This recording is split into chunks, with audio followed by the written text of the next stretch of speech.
Baghdad مقدس میں ایک بڑے بزرگ تھے محمد جام رضی اللہ تعالیٰ عنہ، بڑے پائے کے بزرگ ہیں، صاحب کرامت بزرگ گزرے ہیں۔ یہ وہ دور تھا جب ہلاکو بادشاہ پوری دنیا میں اپنی درندگی پھیلا چکا تھا، جہاں جاتا تھا قتل عام کرتا تھا، یکے بعد دیگرے وہ ملک فتح کر رہا تھا، لاشوں کے انبار لگا رہا تھا۔ اس کی کرسی تو لوگوں کی لاشوں پر ہی لگتی تھی۔ ہلاکو نام سنا ہوگا آپ نے، بڑا ظالم بادشاہ۔ اور یہ جنگ کرتے کرتے جب اس کا ٹارگٹ بغداد ہو گیا، بغداد اس وقت مرکز اسلام کہلاتا تھا، علماء دین وہاں پر کثرت سے ہوا کرتے تھے، علم کی بڑی بڑی درسگاہیں وہاں پر موجود تھی، دانشور وہاں موجود تھے، صوفیہ موجود تھے۔ تو بغداد میں بڑی بڑی پرانی تاریخی کتابیں موجود تھیں، بغداد کو اس نے ٹارگٹ بنایا۔ سنیے، بغداد کو جب ٹارگٹ بنا کر اپنی فوج لے کر وہ بغداد پر چڑھائی کرنے کے لیے نکلا تو بغداد سے کافی فاصلے پر پڑاؤ کیا، ابھی کافی دور تھا، اور اس نے اپنے 2 سپاہیوں کو بھیجا کہ بغداد کا معائنہ کر کے آؤ، دیکھ آؤ لوکیشن کیا کیسا ہے۔ تو اس کے سپاہی جب بغداد کے لیے نکلے تو لوگوں میں ہلچل مچ گئی، بہت سنسنی پھیل گئی کہ ہلاکو قریب آ چکا ہے اور بغداد کو تباہ کرنے والا ہے، کیونکہ سب تباہیاں انہوں نے دیکھ لی تھی۔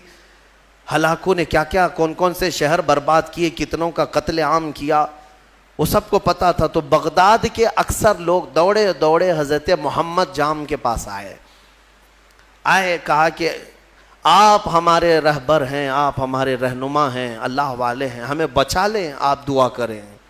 ہلاکو جیسا ظالم بغداد پر ٹوٹ پڑا ہے۔ وہ اس وقت بیٹھے ہوئے تھے، ان کے ہاتھ میں کھٹوری تھی، آپ نے وہ کھٹوری کو یوں پلٹ دیا اور کہا جاؤ اللہ حفاظت فرمائے، اللہ حفاظت فرمائے۔ لوگ چلے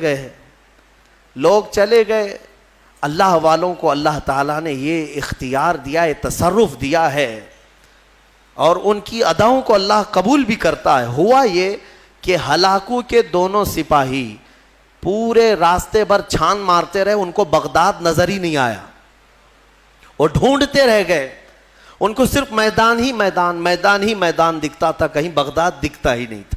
وہ واپس لوٹے اور بادشاہ سے کہا کہ بغداد تو ہے ہی نہیں قریب، کہیں پر کوئی شہر ہی نہیں ہے، صرف اور صرف چٹیل میدان ہے۔ تو ہلاکو کو اتنا غصہ آیا ان کی بات پر کہ یہ جھوٹ بول رہے ہیں، دونوں کو اس نے قتل کر دیا۔ کہا جھوٹ بول رہے ہو تم، بغداد کے بالکل ہم قریب آئے ہوئے۔ دوسرے دن بغداد کو اپنے خاص 2 وزیروں کو بھیجا، کہا جاؤ تم دیکھ کر کیا ہو، عام سپاہیوں پر بھروسہ نہیں ہے۔ اپنے معتمد 2 وزیروں کو بھیجا، وہ جب آئے، دوسرا دن تھا، تو پھر لوگوں کو خبر چلی کہ آج ہلاکو کے 2 جاسوس اس کے مخصوص وزیر آ رہے ہیں۔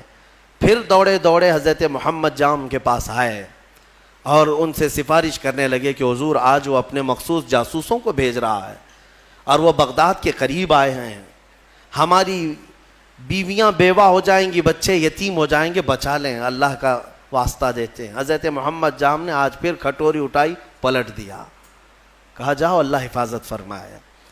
چلے گئے، وہ 2 وزیر بھی گھوم پھر کر کے گئے، انہیں بھی بغداد نظر نہیں آیا، صرف چٹیل میدان۔ اللہ والے اپنے کوزے سے جسے چاہے چھپا لیں۔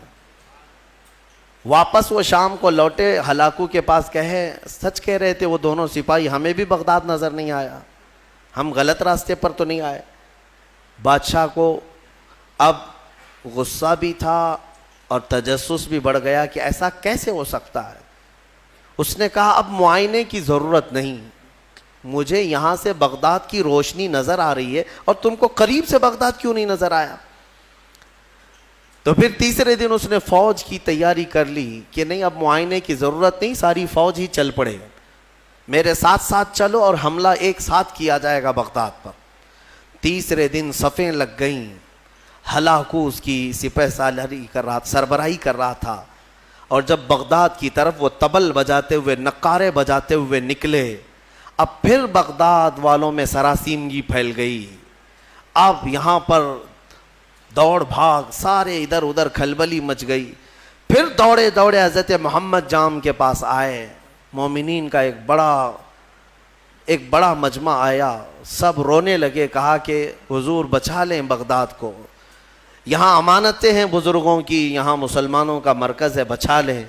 حضرت محمد جام تیسرے دن ان کے ہاتھ میں کھٹوری تھی، وہ پلٹ رہے تھے، غیب سے ندا آئی کہ اے میرے بندے اب رک جاؤ، اب رک جاؤ، کب تک تم انہیں اس طرح سے بچاتے رہو گے؟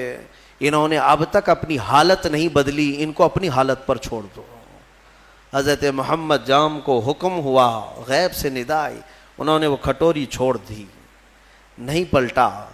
پھر اس کے بعد ہوا یہ کہ ہلاکو بغداد میں داخل ہو ہی گیا اپنی فوج کو لے کر، اور ایسی تباہی مچائی، ایسی تباہی، اللہ کی پناہ، 1 مہینے تک بغداد میں صرف چیخ ہی چیخ تھی، آوازیں ہی آوازیں تھیں، جس طرف سے گزرتے لاشوں کا انبار تھا، گھر بار جلائے جا چکے تھے، اسلامی ذخیرہ جو لائبریریاں تھیں وہ جلا کر راکھ کر دی گئیں، دریائے دجلہ کا پانی پورا خون سے لال ہو گیا تھا، اور گھوڑے دوڑتے تھے بغداد کی گلیوں میں تو مسلمانوں کے خون سے گھوڑوں کے ٹاپ بھیگ جاتے تھے، اتنا قتل عام کیا، مسجدیں تخت و تاخت و تاراج ہو گئیں، وہاں کی بلند و بالا پرشکو عمارتیں تباہ و برباد کر دی گئیں، علماء کو قیدی بنایا گیا، نہ جانے کتنی تباہی ہوئی، اس کا بیان کرنا بیان سے باہر ہے۔ میرے عزیزو، یہ تباہی تاریخ کی داستان بن گئی، آج بھی تاریخ اٹھاؤ گے تو ہلاکو کے بغداد کی تباہی کی داستانیں تمہیں بہت جلی حرفوں میں نظر آئیں گی، لیکن کہنا یہ چاہتا ہوں کہ اس تاریخ میں چھپا ہوا یہ واقعہ ہمیں جھنجھوڑتا ہے۔ اللہ والے بھی، اولیاء کرام بھی اس وقت تک بچاتے رہتے ہیں جب تک تمہارے سدھرنے کی امید ہو، پھر ایک وقت ایسا آتا ہے کہ مولا تعالیٰ خود منع کر دیتا ہے کہ اے میرے محبوب بندو، ان کی حفاظت بھی مت کرو، ان کو اپنے حال پر چھوڑ دو، ان کو اپنے حال پر چھوڑ دو، کہیں وہ نوبت نہ آنے پائے، وہ وقت آنے نہ پائے۔ اے غیور مسلمانوں، میں تمہیں بیدار کرتا ہوں، اسی لیے زمانے ماضی کے کچھ شاعروں نے یہ کہا تھا، جگہ جگہ کے تھک چکے ہیں تمہیں یہ ہنگامے، اٹھو نشاط لذت خواب گراں بدل ڈالو۔ ہاں، غلط روی سے منازل کا بعد بڑھتا ہے، مسافروں رویش کارواں بدل ڈالو، اٹھو وگرنہ حشر نہ ہوگا پھر کبھی، دوڑو کہ زمانہ چال اپنی چل گیا۔